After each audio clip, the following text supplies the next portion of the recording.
Well, welcome everyone. So it's time to kick off. Well, I'm very excited. Today is a very exciting day for me. My name is Fernanda Neira D'Angelo. I'm an assistant professor here at TUE. I'm working on biomass conversion in the Sustainable Process Engineering Group. And I'm also the coordinator of HIGFLY, which is a project, a European project that is coming to an end relatively soon. We still have some months of work. So we thought about making this symposium to share some of the results that we have. And of course, we also took the opportunity to invite some external speakers. So we have prepared a very nice agenda for you, or we think it's very nice. The name of the symposium is Trends and Technology Needs for Bio-Based Fuels and Chemicals. Yeah, we basically have prepared a nice program that André, my colleague, will share with you in a minute. But we want to thank, first of all, the external speakers that are, let's say, renowned people in the field that are willing to share with us what they are doing and their opinion about this important topic. And we will also share, some of our results. We also want to thank you very much for coming here today, so to taking the time on your busy agendas to discuss, and we hope that this is a very interactive day. With that, taking any further, so I hope you enjoy the day, and I give the word to my colleague. Thank you, Fernanda. Welcome, everybody. My name is André Van Zomeren. I work as a scientist at TNO in Petten. And I'm actually today standing in for Carla Dusan, who was in HIGFLY, the lead scientist from TNO in this project. Carla is in the happy situation that she's pretty pregnant now, and it's got a bit too much for her to also join this day. We had 2 days in Petten for the HIGFLY final meeting already, which was good. She enjoyed that, but she also should take care of herself, of course. So she prepared the slides. All the credits go to Carla, of course. What we wanted to do is first to zoom out a little bit on the background. Why are we doing this? It's probably not new to you. We are facing climate changes. We're facing the effects of it already. And what the IPCC and many others have already calculated. We should do something to reduce the global temperatures on the longer term. And you all know the 1.5 degrees centigrade from the Paris Agreement. That's why we want to do this. And especially for sectors like the aviation industry, so we'll go into details, it's pretty hard to decarbonize that. So we should go to more advanced biofuels for that sector. Here's kind of an overview of CO2 emissions, greenhouse gas emissions over from 1990 to 2090, so the past 30 years. What you see on top is the contributions from the energy production, which is quite a large chunk of the pie. Transportation is also substantial. And then you also, of course, have other sectors like the combustion in all kinds of sectors, agriculture, the waste sector, etc.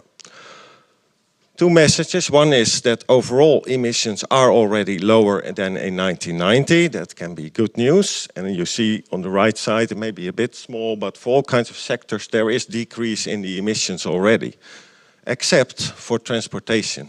That sector is still increasing for a number of reasons. I will not discuss that. This is just an overview introduction. But this also indicates the need that we need to do something also specifically for this sector.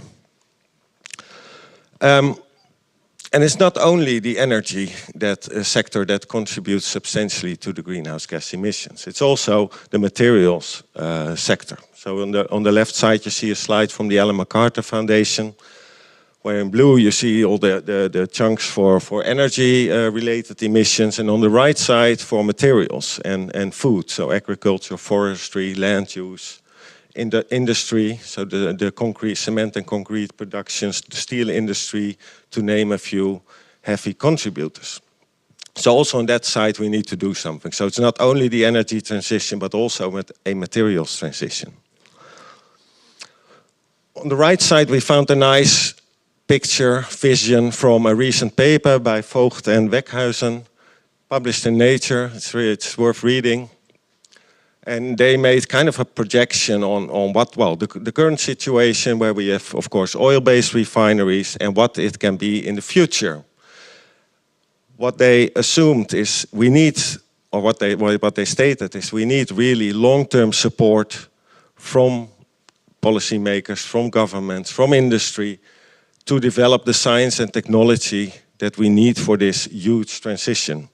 If we are then successful in that, then future refineries could look a bit like this on the lower side of it. So that we're not putting in oil in the refineries anymore, but plastic waste, biomass, and CO2. That last one is also a particular challenge still, but that should be our sources for the carbon, for these products that you can then make. Then a bit to HIGFLY, that is also where this conference is partly related to today. In HIGFLY, what we target is second generation biomass.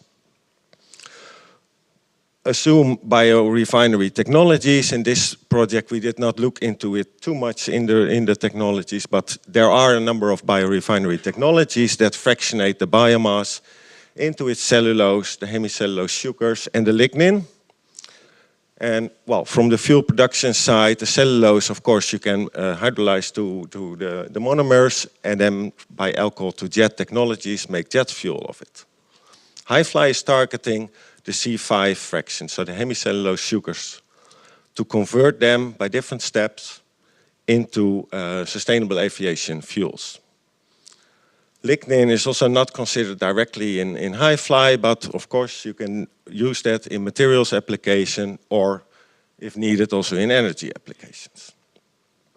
What we will see today is that results of the HIGFLY project, among a lot of other things. Also, we will see that it's not that straightforward, because we start from sugars and we need quite a lot of steps to move into these sustainable aviation fuels.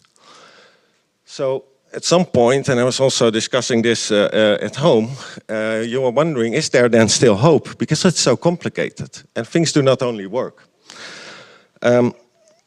So I did this.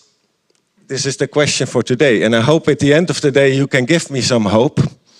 I chose this picture because the guy on this picture is my son. He's 14 years old.